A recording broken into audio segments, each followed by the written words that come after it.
और ये मैंने अराउंड 2 साल पहले बनाया था, तो मुझे यहाँ पे थोड़ा बहुत जिटर दिख रहा है, तो आज हम इसे फिक्स करने वाले हैं। हम ट्राई करेंगे कि इसे हम आफ्टर इफेक्ट में ही बना लें। तो तो मेरा जो मेन फोकस एरिया है वो है ये वाला एरिया। यहाँ पे आप देखो थोड़ा वाइट टाइप का लाइन आपको दिख रहा होगा। अब ये थोड़ा बहुत जिटर हो रहा है जिसके चक्कर में उसका जो बैक साइड में वाइट था वो आपको दिख रहा है, तो मैं इसे अभी फिक्स करने वाला हूँ। हम इसमें यूज़ करेंगे ट्रैकिंग, और ट्रैकिंग यूज़ करने के लिए आपको यहाँ पे ये ट्रैकर चाहिए। अगर आपको ये नहीं दिख रहा है तो आप विंडोज़ में जाके एक बार देख लेना कि आपका ट्रैकर ऑन है कि नहीं, ठीक है। तो मैंने अपने फुटेज को आफ्टर इफेक्ट में ले आया और मैं थोड़ा सा जूम कर लेता हूँ जहाँ पे मुझे चाहिए। मुझे इस जगह पे थोड़ा सा चेंज चाहिए, ठीक है। तो इस जगह पे चेंज करने के लिए मैं पहला कुछ फ्रेम तो छोड़ दूंगा, क्योंकि पहला कुछ फ्रेम में कुछ खास दिक्कत नहीं है। मेनली जब ये वहां से निकल रहा है उसके बाद से दिक्कत शुरू हो रही है। ये देखो यहाँ पे जिटर आपको ज़्यादा दिख रहा है इस जगह पे। तो मैं यहाँ से इसको जो है ना वो फिक्स करूंगा, मे बी इस जगह से मैं इसको फिक्स करूंगा, ठीक है। तो मैं इस पर क्लिक करता हूँ और आप ट्रैक मोशन पे क्लिक कर दो। ट्रैकर देख लीजिएगा, ट्रैक मोशन मारा मैंने और ये आपको कुछ ऐसा दे देगा। मैं ऑल्ट मिडिल माउस से पैन कर रहा हूँ और नॉर्मल लेफ्ट क्लिक से इसको मैं ड्रैग कर रहा हूँ। आप यहाँ पे अपना ये कर्सर रखिएगा इन दोनों के बीच में, तो ये अच्छी तरीके से मूव होगा। ऊपर ले जा रहा हूँ और ऑल्ट मिडिल माउस से पैन कर रहा हूँ। मैं क्या करूँगा, इसी के थोड़ा सा आसपास में ना कहीं पे पॉइंट बनाता हूँ, मे बी दिस वन, ठीक है। आप चाहो तो यहाँ भी रख सकते हो। And that's it. अभी आपको सिंपली इस पर क्लिक करना है। ये क्या करेगा, ट्रैक करेगा पूरे फ्रंट की तरफ। तो ये पूरा जब एंड हो जाएगा तब मैं आपको बताता हूँ। यहाँ पे आपको राइट क्लिक करके एक न्यू ले लेना है, वो आपका नल ऑब्जेक्ट रहेगा, और इसका जो एडिट टारगेट है वो आपको नल कर देना है और आप ओके मार दो। फिर आप अप्लाई पे क्लिक करो और अप्लाई पे क्लिक करने के बाद यहाँ पे आपको एक्स एंड वाई आएगा, ओके कर दो। तो क्या हो गया, ये जो नल है ना, इस नल में अगर मैं इसको नल को खोलूँ, ट्रांसफॉर्म को खोलूँ, तो आप देखो कि इसमें वो पूरा डेटा जो है वो घुस चुका है, ठीक है। तो हमें उस फ्रेम पे जाना है जहाँ पे मुझे वो बेसिकली इसको ठीक करना है। तो ये आपका फ्रेम है, मैं इसको एज अ रेफरेंस बनाऊंगा और यहाँ पे मैं फाइल में जाऊंगा और एक्सपोर्ट कर लूंगा ऐड टू रेंडर क्यू, और ये हमारा जो है वो चेंज होगा, ये H.264 नहीं होगा, ये हमारा सिंपल जेपेक सीक्वेंस होगा। और इसको मैं कर देता हूँ ओके। और बेस सेटिंग है जो भी आप उसको रहने दो। अब यहाँ पे आप डेस्कटॉप पे रख लो। अब मैं यहाँ पे कुछ ऐसा ही नाम रखता हूँ, इससे कुछ फर्क नहीं पड़ेगा।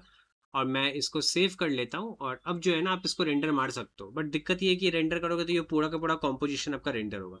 बट मैं चाह रहा हूँ कि ये सिर्फ उसी फ्रेम को रेंडर करे जहाँ पे मैं हूँ। तो मैं यहाँ पे बेस्ट सेटिंग पे क्लिक करूंगा और इसको मैं यहाँ पे कर दूंगा कस्टम। और जो हमारा मेन अभी टाइम है, अगर आप यहाँ पे देखो, अगर मैं इसको कैंसिल करता हूँ तो मैं एक बार यहाँ पे टाइम देख लेता हूँ। तो आप इस पर क्लिक करो, देखो यहाँ पे आपको टाइम दिख जाएगा 1:40:25, ठीक है।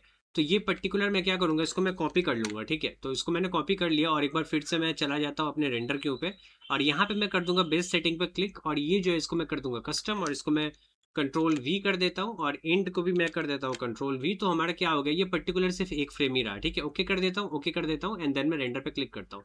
तो ये हमारा सिंगल फ्रेम जो वो रेंडर हो चुका है। मैं फोटोशॉप खोल लेता हूँ। तो फोटोशॉप में मैंने इसको इंपोर्ट कर लिया और मैं सबसे पहले इसको एक डुप्लीकेट बना लूंगा और हम इस पोर्शन को पहले फिक्स करेंगे। इस पोर्शन को फिक्स करने के लिए बहुत ही सिंपल है, हम क्लोन स्टैम्प का यूज करेंगे। और मैं क्या करता हूँ, आप चाहो तो यहाँ से एक सैंपल ले सकते हो, इसको पेंट कर सकते हो। बट फिलहाल के लिए मैं इसको सिर्फ पूरी तरीके से ब्लैक बना दूंगा, वही मेरे लिए अभी बेस्ट लग रहा है। तो मैं ऑल्ट पकड़ के यहाँ पे ना इस तरीके से इसके ऊपर पेंटिंग करूंगा, ठीक है। तो मैं ऑल्ट पकड़ के यहाँ से सैंपल ले रहा हूँ और इसके ऊपर मैं सिंपली बस ऐसे करके पेंट कर रहा हूँ और कुछ नहीं। तो ये हमारा फिक्स हो चुका है, ठीक है। अब हम क्या करेंगे, इस जगह को सिर्फ काट लेंगे। आप चाहो तो पेन टूल ले लो, और पेन टूल लेने के बाद मैं यहाँ से सेंटर से इसको काट रहा हूँ। कुछ इस टाइप का रहेगा ये। तो सिलेक्शन होने के बाद मैं यहाँ पे कंट्रोल एंटर मार रहा हूँ और इसको मैं कर देता हूँ मास्क, और जो नीचे का बैकग्राउंड है उसे ऑफ कर देता हूँ। अब ये जो पर्टिकुलर चीज़ है ये हमारा एज अ पीएनजी सेव होगा, तो मैं इसको सेव कर लेता हूँ और मेक श्योर करना कि ये आपका पीएनजी रहे। और मैं डेस्कटॉप पे रख देता हूँ, मे बी क्लीन प्लेट है हमारा, तो मैं सीपी नाम से इसको रख देता हूँ और मैं ओके कर देता हूँ। अब आफ्टर इफेक्ट में आते हैं हम लोग, यहाँ पे हम इंपोर्ट करेंगे। आप RP2 पे क्लिक कर लो और आपका जो भी नाम है वहाँ पे, ठीक है। तो मैं यहाँ पे डेस्कटॉप पे चलता हूँ और मेरा यहाँ पे सीपी नाम से है, तो मैं सीपी यहाँ पे इंपोर्ट कर लिया हूँ और इस सीपी को मैं इसके ऊपर रख दूंगा तो आपको समझ में आएगा। देखो वो उसी जगह पे बैठ चुका है।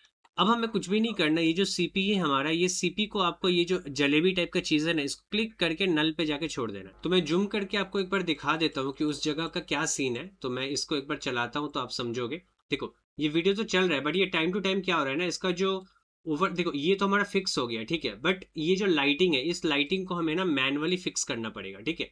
और हमारा ट्रैकिंग भी हम एकदम बैक से नहीं लिए थे, जिसके चक्कर में ये देखो इसके बाद से ट्रैक जो है वो हट जा रहा है, ठीक है। इस जगह से जो है ना ये हमारा रहेगा, तो मैं इसको पूरी तरीके से इधर ही कर देता हूँ, ठीक है। ओपेसिटी आप ना भी करो तो भी चलेगा, मतलब यहाँ बैक देखो इसके बाद वाला जो हमारा फ्रेम है वहां पे नहीं है, उसके बाद से ये आ गया, ठीक है।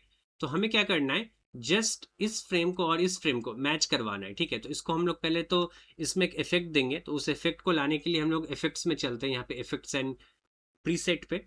और यहाँ पे मैं क्लिक करके देख लेता हूँ कि यहाँ पे कुछ कर्व है कि नहीं। ठीक है, तो ये देखो कलर करेक्शन में हमारा कर्व है, तो कर्व को मैं सीपी पे रख दूंगा और हमें सिर्फ इसको ना सही ढंग से यूज करना है। तो मैं यहाँ पे पहले तो क्लॉक पे क्लिक कर देता हूँ, तो इससे इस पे की फ्रेम जो है वो सेट हो जाएगा और हम जहां जहां चेंज करेंगे इसका जो की फ्रेम है वो सेट होता रहेगा। हम क्या करेंगे अभी के लिए, इसका जो डार्कनेस है हमारा जो नीचे वाला होता है वो हमारा शेडो होता है और ऊपर वाला हाईलाइट होता है, तो हम शेडो को थोड़ा सा ऊपर की तरफ ले जाएंगे। ठीक है, ऐसा कुछ कलर करेक्शन तो मैं यहाँ पे कर रहा हूँ, बट यहाँ पे थोड़ा शार्प लाइन आपको दिख रहा है। अब ऐसा इसलिए क्योंकि हमने फोटोशॉप में यहाँ पे थोड़ा सा फेदर नहीं अप्लाई किया था, तो हम यहाँ पे थोड़ा फेदर अप्लाई कर सकते हैं। और आप चाहो तो यहाँ पे ब्रश टूल ले लो और इसको आप पूरी तरीके से सॉफ्ट कर लेना, जैसे आप यहाँ पे देख पा रहे हो। और मैं फ्लो थोड़ा सा और कम कर दूंगा और क्या करूंगा, इसका जो पूरी तरीके से बॉर्डर है ना, उस बॉर्डर को मैं थोड़ा सा यहाँ से जो है ना डिलीट करने वाला हूँ, ऐसा कुछ, जिससे क्या होगा कि एक जो सॉफ्टनेस है ना वो वहाँ पे जनरेट होगा। ठीक है, तो ये मैं मैनुअली कर रहा हूँ, आप चाहो तो डायरेक्ट फेदर भी अप्लाई कर सकते हो इसके ऊपर। तो हमने अच्छा खासा यहाँ पे सॉफ्टनेस डाल दिया। अब मैं इसको सेव कर लेता हूँ और एक बार फिर से मैं उसी जगह पे सेव करूंगा ताकि वो उसके ऊपर जो है ना वो ओवरलैप हो जाए।